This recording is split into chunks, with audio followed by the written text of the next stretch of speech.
qui nous fait tomber sous le charme d'une Mazda, c'est ce que l'on ressent au volant. Le confort raffiné, le plaisir, la puissance. Mazda, conduisez sans mesure. Découvrez-en plus sur Mazda.ca. Vrai narcotrafiquant. Cube Radio. Cube Radio. En direct à LCN. Salut Richard. Salut Jean-François.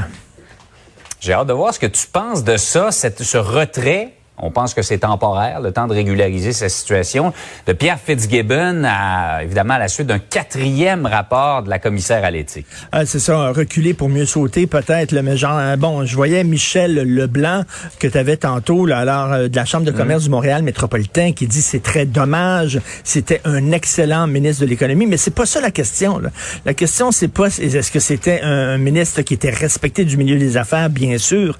Est-ce que c'était un bon ministre de l'économie en temps de pandémie où c'est extrêmement difficile? Je pense que oui, il a bien mené sa barque. L'affaire, c'est que, il y a des règles. Il y a des règles. Et en politique, c'est des règles. Et là, en décembre dernier, M. Legault et M. Fitzgibbon disaient, oui, mais on trouve que le code d'éthique est obsolète. Peut-être que le code d'éthique est effectivement obsolète, mais là, c'est lui qui est en vigueur. C'est celui-là, là. Et tant qu'on le change pas, il faut le respecter, tu sais. Moi, si je roule, là, je trouve que 100 km/h, ces autoroutes, là, je trouve que vraiment, avec les autos sécuritaires qu'on a, là, je trouve ça obsolète. On devrait pouvoir rouler à 120 km/h, mais je me vois pas rouler à 120, me faire arrêter par la police, en disant, oui, mais vous savez, je trouve que le code de la route, là, il est vieux. Il faut qu'il soit changé. Le gars va me dire, non. Tu vas avoir une contravention. Donc, pas à une reprise, pas à 2 reprises, pas à 3 reprises, à 4 reprises, la commissaire à l'éthique a dit à M. Fitzgibbon, régularisez votre affaire. Et sais-tu quoi? Dans le milieu de la business, il vient du milieu des affaires, et dans le milieu des affaires, là, tu es seul maître à bord, tu es le capitaine, tu runs ton affaire comme tu veux, puis tout ça. Puis là, la personne des ressources humaines vient te voir en disant, Monsieur Martineau, je pense que c'est pas... voyons donc, pas comme ça. OK, puis là, tu y vas. Là, mais là, on dirait que M. Fitzgibbon était un peu comme ça. Puis la commissaire à l'éthique, elle disait, c'est pas comme... voyons donc. Retourne dans ton bureau, toi, là. Voyons, c'est pas comme ça, je suis ministre. Non, je m'excuse. La commissaire à l'éthique, c'est pas ta subalterne, c'est pas ton employé. La commissaire à l'éthique, c'est le shérif. C'est la police, faut que t'écoutes. Donc, je pense que M. Legault n'avait pas le choix.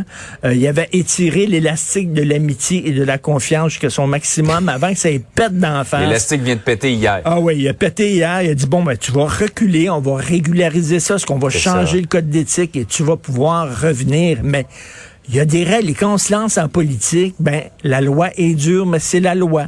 C'est ça, c'est des règles et tout le monde doit respecter les règles. Voilà, est-ce qu'il va revenir? On verra. Maintenant, il est simple député. C'est pas très, très surprenant ce qui arrive.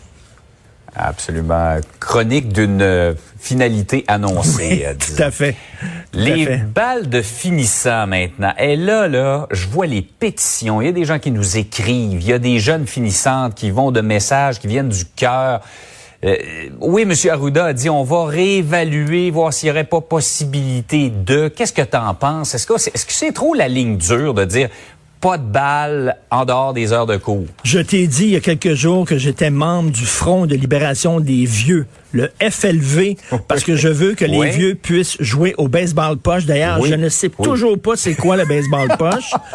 Je fais mon enquête. Tu nous organises un tournoi. Si vous avez des photos à la maison de gens jouant au baseball poche, envoyez ça à LCN, s'il vous plaît. Je sais pas c'est quoi, mais là, je suis maintenant... Envoyez-moi ça, on va montrer ça demain. Oui, j'aimerais ça. C'est quoi le baseball poche? Puis pas des vieilles photos de Rusty Stable. Alors, maintenant, je suis membre du Front de libération des jeunes. OK, on a besoin de marqueurs dans la vie, de repères. On a besoin, tu sais, avant, là, il y avait, pour marquer les étapes de la vie, il y avait la confirmation, la profession de foi, la communion, etc. Ça marquait les étapes de la vie. Dans certaines tribus, on te donne une lance, puis on dit, viens, va-t'en dans la jungle, puis dans 48 heures, faut que tu reviennes avec un sanglier. OK, c'est ça. Nous autres, notre nouveau marqueur, maintenant, c'est le bal des finissants. C'est pas rien qu'un détail, c'est pas rien qu'un party. Le bal des finissants, ça dit, regarde, ta jeunesse est derrière toi et après ça, tu t'en viens un adulte. C'est très important. Et là, on dit non, il n'y aura pas de bal de finissants. OK. Tu peux aller dans un centre d'achat bondé de monde. Tu peux aller dans un parc. Tu peux avoir une manif avec 30 000 personnes dans la rue. Tu seras pas achalé. Tu peux aller au Centre Bell avec 2500 personnes. Cet été, il va y avoir des festivals. Vraiment, là, il va y avoir une cérémonie de remise des diplômes à l'école et les parents ne pourront pas assister. Voulez-vous rire de moi? Et pendant ce temps-là, on va pouvoir aller au Centre Bell voir des étrangers jouer au hockey. Il y a quelque chose qui n'a pas de maudit bon sens, là. Ils ont écopé énormément les jeunes. Ils ont mis leur jeunesse en parenthèse et pendant plus d'1 an, lorsque c'était le temps de se faire vacciner, ils ont répondu à l'appel, ils n'ont pas niaisé, ils sont allés. S'il vous plaît, pouvez-vous, s'il vous plaît, leur laisser leur balle des finissants? Moi, je suis tout à fait d'accord. Je dis aux jeunes, vraiment, signez des pétitions, faites-vous entendre, ou alors déguisez votre balle finissant en manifestation.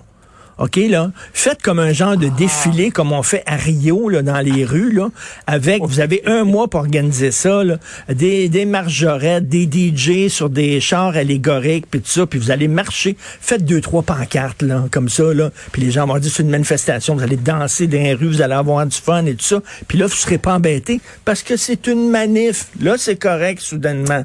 Mais un bal de finissant, vous avez pas le droit. C'est vraiment, c'est de la sodomie de coléoptère. Je m'excuse. C'est exactement ce qu'on dit en bon français. Oui, c'est tout à fait. On a compris l'idée derrière. Bravo les gens. Richard, je me demande si tu vas avoir du temps encore pour animer là, ton implication dans le FLV, maintenant dans le Front de libération des jeunes. C'est beaucoup de jobs. Beaucoup d'occupations. C'est énormément de jobs. Je critique les petits lapins, mais là, ces temps-ci, les petits lapins ont tout à fait raison de se fâcher. Merci Richard, bonne journée. Salut. À demain.